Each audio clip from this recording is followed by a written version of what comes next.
Okay, so I was able to write my name with this little simple drawing tool, right? It has a little bit of variability both because I'm using my trackpad to write this out. It's a straight line, right? Even if when I have this slanty angle, it's always drawing to the right. But it does have some variability, some randomness, I should say, in the length of that line because we used this function random. and again, random is set up if we give it one number, it gives us a random number between 0 and 100. In this case, it gives us a number between 10 and 25 within this range. So we shortened it up. So this is working pretty good. What if we also did the same thing here, plus R, right? So we're going to take random and put it on X and random and put it on Y. And we'll go ahead and I'll try to write my name again. So, I mean, I don't know if this is, quote, better or worse, but I hope you would see that one thing that's happening is that it's always a diagonal, right? It's at that same slant, basically a 45-degree angle. Right, so I've written my name again, slightly different. And maybe this is what I want. Maybe I want it to be at an angle. But what's happening here is I've used the same variable, and because I say let R equal random, so it chooses a random number, and that random number, every time it goes through, has been assigned to R. And then when I use it, it's the same number, right? So if I were to print this out, we'll talk about print in a later video. It would tell me like, oh, 11.7 and 18.3 or whatever it is, and it's using that same number. If I wanted to, if I took this, let's just comment out R, and let's copy this random bit of code. Instead of R, let's just say X plus this random and Y plus another random. So let's say we had it equal to random before, assigned to a variable that we put in here, but now we haven't put the variable and we have a random here and a random here. Let's see what we get, right? So now you can see, let me try to draw my name. Right, so now I'm getting this fuzzy furry line, right? So now it looks like I'm writing my name as if it was in fur. It's kind of nice. Ooh. Made a little boo-boo in my little cursive here. My mom would not be impressed with my calligraphy skills, right? So now I've written my name again, this time with this different type of crosshatch. And why is that? It's because we now have individual instances of random. So we say, hey, look, we're going to draw a line at the X and the Y, which happens to be these mouse positions. And then we're going to draw the length of that line from the first point to the second point.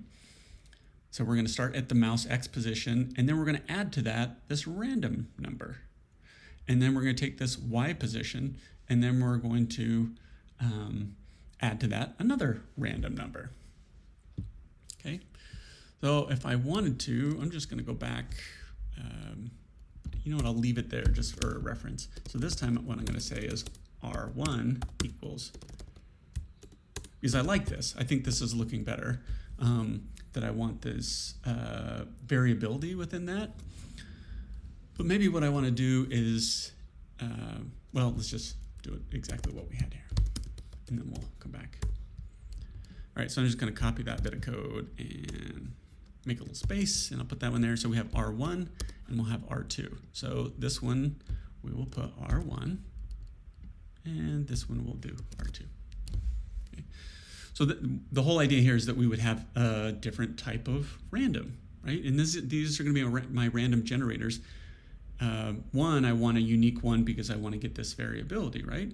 But maybe I want to change what's in here in a minute, or who knows, right? So let's go ahead and run this again, just make sure it's working.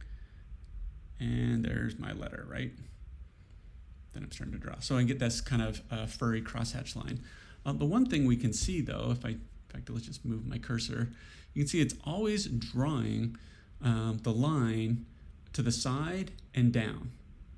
right? And again, that's not a wrong thing, right? Maybe that's exactly what we want to do. It just always amazed me. As soon as I create one of these little tools, I'm like, look at the cool little mark making that you can do here. How would I incorporate this into a sketch where I was doing some cross-hatching? Right? How could I make a drawing like this? I like those marks. That's what, drawing on a piece of paper starts with, do I hold my pencil at an angle? Do I make a straight mark? Quality of line is a real thing that hopefully all of you know from your drawing and figure drawing classes. Now that's what we're doing here. We're talking about how do I think about quality of line and types of marks, and how can I continue to build up in that? Later on, maybe I create a little system where I can hit keys 1, 2, 3, 4, 5, 6, 7 to get slightly different marks as I make a drawing, right? And it would certainly be easier if I was using a tablet as opposed to my little trackpad. Okay, so let's stop that for a second. Okay, so the one thing, this is nice, right, that it goes at an angle, but I want to make a line actually that's on both sides as far as the up and down. So if I want to, right now you can see I'm saying add to x 10 to 25, some random number, but it's always a positive number. So what if I said minus 25 to 25? Let's see what we get. Right? So now, boy, I'm drawing a Christmas tree. Look at that. That's pretty funny. So the line itself is, the randomness is happening on either side. So again, this has some merits as a mark making tool. Maybe this is the one. Maybe this is exactly what I want.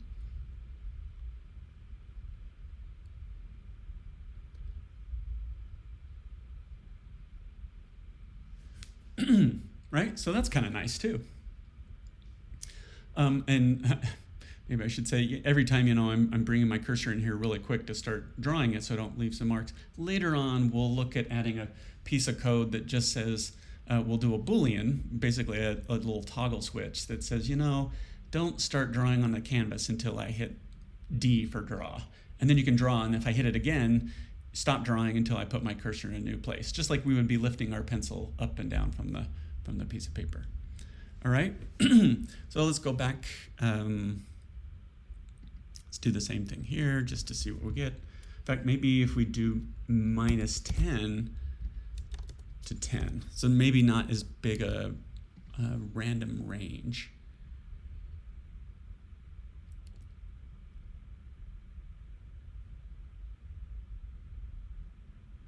All right, so that has some merits to it. Okay, so let's recap a little bit. So when we're putting these arguments in here, at the very beginning, as you're trying to set something up, just putting the number itself in there is a good idea. Just like, hey, put this over at 300 or follow my mouse. But later on, using variables will save you a lot of time, especially if we're going to use this in multiple places. In fact, let's say ellipse. And then again, we'll say x and y. And in fact, you know what?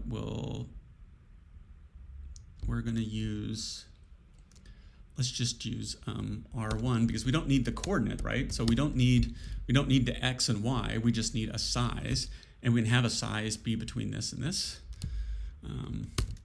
Oops, and let's just say R1 as well. Let's just see what we get.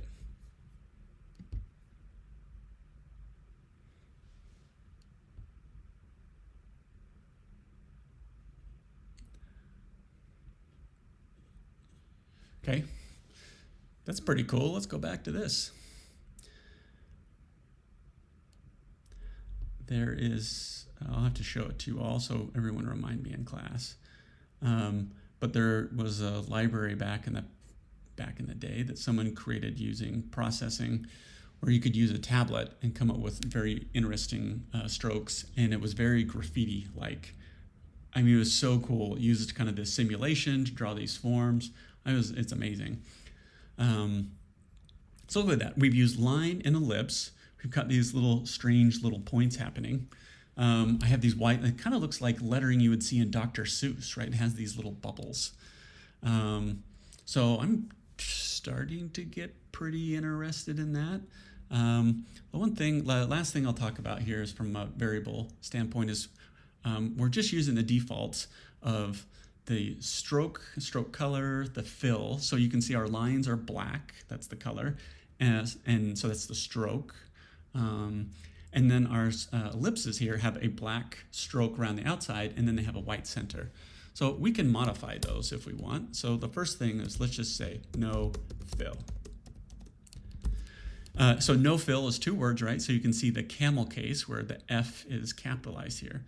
So for a line, this is not going to do anything because there is no fill, just like if you were using an Illustrator, right, or Photoshop.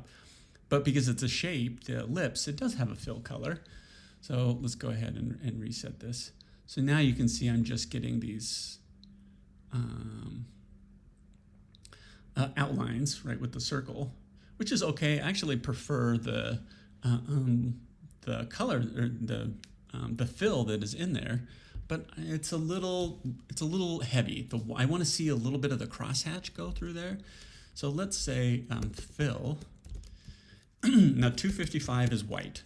Okay, and that's what the default is. This is the default. If I don't tell it otherwise, processing just assumes that the fill is going to be this. And I'm going to put, let's just say 50. So I've put two numbers in here, and the second one is the transparency. So if I have two values in fill, this is a grayscale. So this says from 0, which would be black, to 255, which would be white. And then let's use 50, which would be pretty transparent. And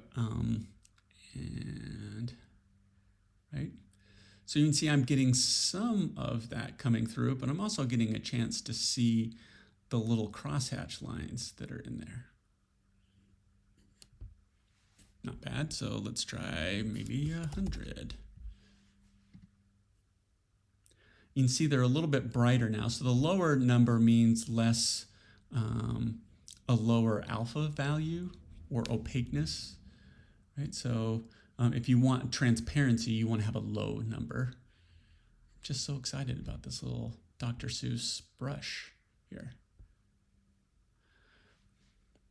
The one thing I would like, though, now that I look at this, is I want the bubbles to be a little bit bigger. Okay, so I was using this random variable, right, that I'm also using here. So you know what, I'm just going to do a little bit of math. I'm just going to say whatever value you come up with for random, for the ellipse, for the size, multiply that by 2. So just make it twice as big. Oh, yeah.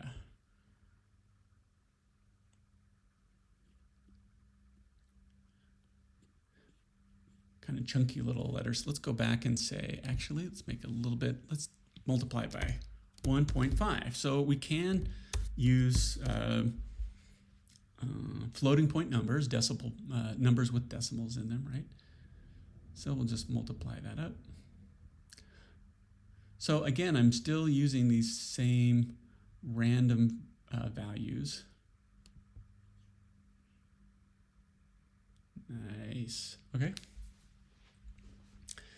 13 minutes, almost 14 minutes. Okay, so let's recap a little bit of what we talked about here.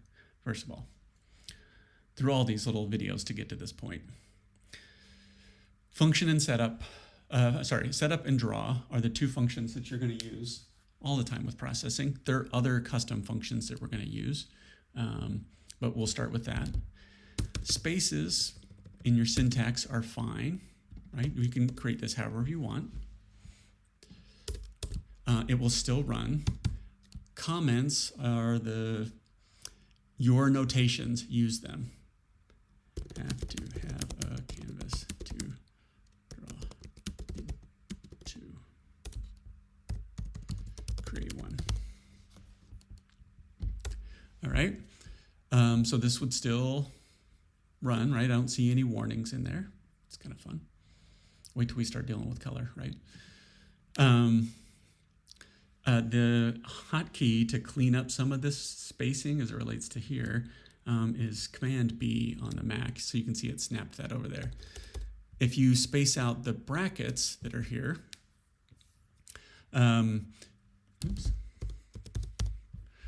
You can do that, right? You can have as much space as you want in between all that stuff. Oops. It's up to you. You do, I don't think we talked about this earlier. For now, anything that you want to do from setup, any of these commands, has to fit in between these two brackets. And we talked about this in class. And anything that is here in draw has to fit between this opening and closing curly bracket. We will add more brackets with other functions later, but for now, let's have this stuff just fit right inside of here. Okay. We've used a couple of functions like line and ellipse, and we've done, gave them coordinates or used numbers to define what their values were. And we've also created some variables. So let X and Y and R1 and R2 happen. We'll talk so much more about the variables, but this is a good place. I would get used to this. You can't really do the coding in this without starting to use variables. Eventually, we'll have more complicated types of variables that aren't just an X and Y coordinate, but they would be like a whole object. And that'll be later in the semester, but then you start doing some really cool things. We modified the canvas size. We went in early on and changed how the presentation mode works. So you can see this was a good little experimental space where I could quickly jog back and forth and figure out the way this would work. And then maybe to finish this all off, if I went back to window width, window height. This will be the last thing I do in this. And let's turn the editor layout. We'll go back to this one. And for the sketch, we'll turn back on the showcase. And now I'll have this whole entire screen.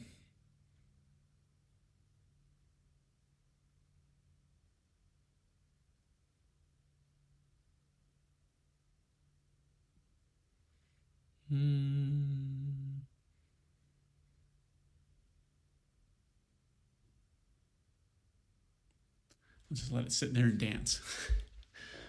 Right? So that's kind of fun. All right. That was a little bit longer, that last one. I'll consider this kind of the end of the beginning of basics, but I look forward to continuing to record tutorials for you all as the semester goes along.